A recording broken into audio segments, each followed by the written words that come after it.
नमस्कार, आप सभी का स्वागत है हमारे न्यूज चैनल उज्जवल महाराष्ट्र में। आप देख रहे हैं उज्जवल महाराष्ट्र ब्रेकिंग न्यूज। आज की सबसे बड़ी खबर देखते रहिए उज्जवल महाराष्ट्र और शेयर, लाइक और सब्सक्राइब करना ना भूले। धन्यवाद। साहेब, आपण मुस्लिम आरक्षणाची मागणी केलेली आहे। आज मुख्यमंत्र्यांच्या मंत्रिमंडळाच्या बैठकीवर मुख्यमंत्र्यांना भेटायला तुमची मागणी घेऊन तुम्ही गेला होता।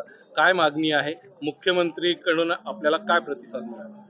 देखिए, सबसे पहले तो मैं शहरियान औरंगाबाद को, मराठवाड़े को और महाराष्ट्र को ये बता दूं कि मुस्लिम रिजर्वेशन, मुस्लिम आरक्षण जो 5% हमको दिया गया था पिछली गवर्नमेंट कांग्रेस की, और उसमें हाई कोर्ट ने भी ये कहा था कि एजुकेशन के अंदर मुस्लिम समाज को, मुस्लिम नौजवान बच्चों को 5% आरक्षण मिलना चाहिए, रिजर्वेशन मिलना चाहिए। लेकिन जैसे बीजेपी की सरकार आई, उन्होंने ये आरक्षण रद्द कर दिया, मुसलमानों को आरक्षण नहीं मिल रहा। लेकिन आज हम पुलिस कमिश्नर से परमिशन लेके, पास लेके, माजी महापौर रशीद खान महमूद, सीनियर हमारे मुश्ताक भाई, इलियास किरमानी, नसीर, हमद चौस, हम तमाम लोग मिलकर मुख्यमंत्री को हमारी जो प्रॉब्लम है, जो रिजर्वेशन हमको मिलना चाहिए, जो हमारा हक है, वो हक हम मांगने के लिए आए। लेकिन मुख्यमंत्री जगह पे नहीं है। ऐसा मुख्यमंत्री अगर जगह पर नहीं है, पब्लिक को सुनेगा नहीं और पब्लिक के प्रॉब्लम सॉल्व नहीं करेगा, तो ऐसे मुख्यमंत्री का हमने निवेदन फाड़ दिया है।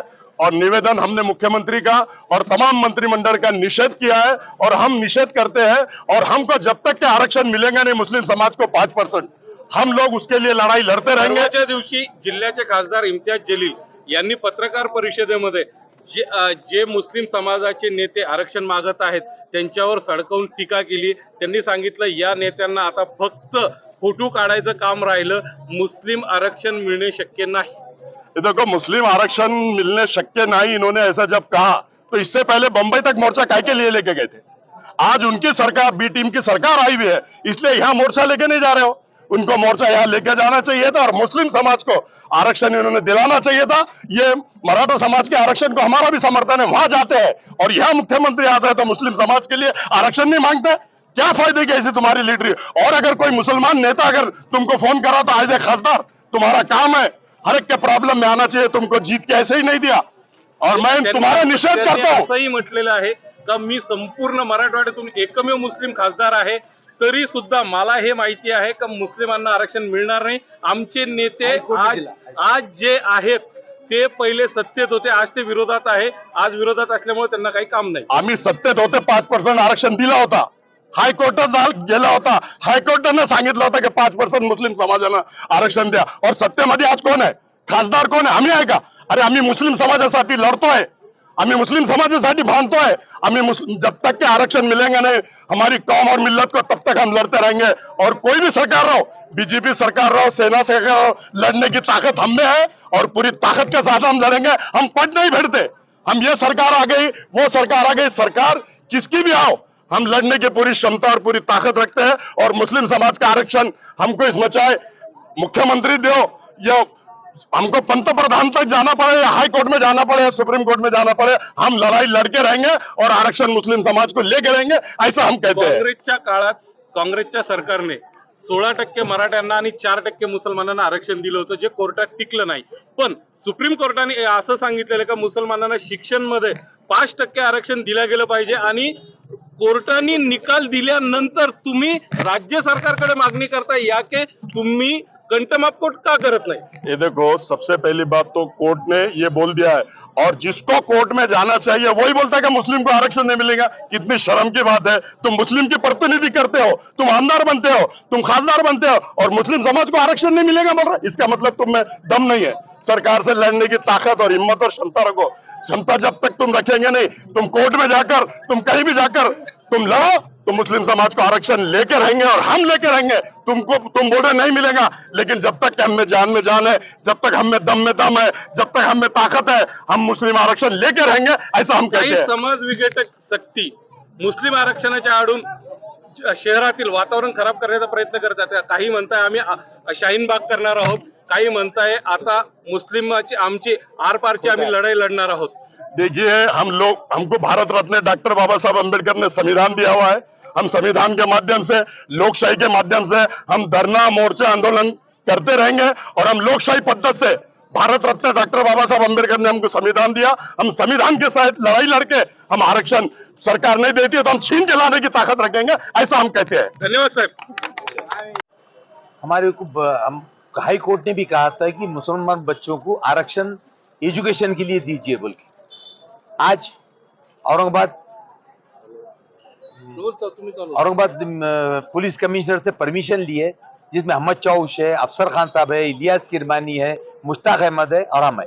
हमको 5 को दिया गया था मुख्यमंत्री से मिलने के लिए कि हम देने के लिए, और जब हाईकोर्ट ने भी कहा है कि हमको दो बोल के, तो हमारा जो है हक छीन लिया गया।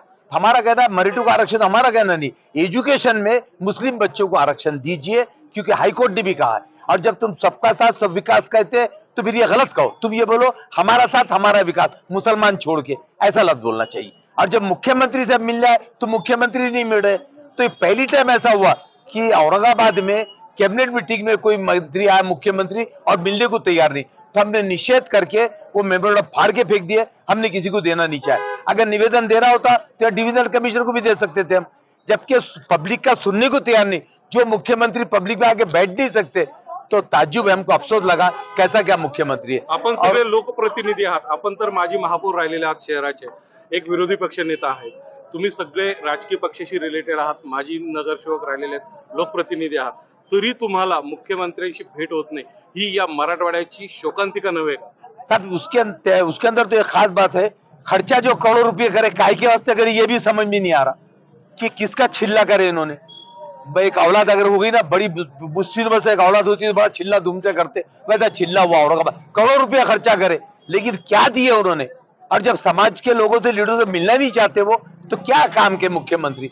और एक खास बात है, पुराने लोगों ने सही कहते, 3 मुल्ला में मुर्गी मुर्दार। अब यहाँ एक मुख्यमंत्री, 2 उप मुख्यमंत्री, एक भी मिलने तैयार नहीं, तो क्या काम का कैबिनेट मीटिंग तुम आकर के, जब यहाँ के लोगों को मिलना नहीं चाहते आप, तो क्या फायदा का। और एक डेरा डाल के बिठा दिया और पूरे कलर को बिठा दिया वहां पे, निवेदन दो। तुम क्यों नहीं आ रहे? अभी तक जो भी मुख्यमंत्री आते थे गेस्ट हाउस में लेते थे, लेकिन ये तो पिकनिक मनाने आए, ये करने नहीं आए थे, पिकनिक मनाने 110 कोटी रुपये मुख्यमंत्र्यांच्या या बैठकीवर संपूर्ण खर्च झालेला आहे। मराठवाड्यात दुष्काळाची स्थिती आहे, लवकरच मराठवाड्यात दुष्काळ जाहीर करण्याची वेळ येऊ शकते, अशा याच्यात हा एवढा मोठा खर्च मराठवाड्याला सारख्या मागास राज्याला परवडणार आहे? नहीं साहब, इसके अंदर कश्मीर के बॉर्डर पे हमारे 3 लोग शहीद हुए, किसाना जो है तो तुम्हारे बेरोजगार, कोई बड़े मजे में है सब लोग। इस बात से तो लाइटिंग लगाए पूरे शहर में, उनका गम नहीं मना, किसानों का गम नहीं, लाइटिंग लगा करके स्वागत किया गया। तो क्या तुम बोले कि किसानों को परेशानी है, लोग जो शहीद हुए तो उसके, हम परेशानी नहीं मना रहे, हम शौक मना रहे हैं। एकीकडे बॉर्डरवर जवान शहीद होत आहेत आणि दुसरीकडे पंतप्रधानांवर लोकसभेमध्ये पुष्पवृष्टी होती है, काय सांगा?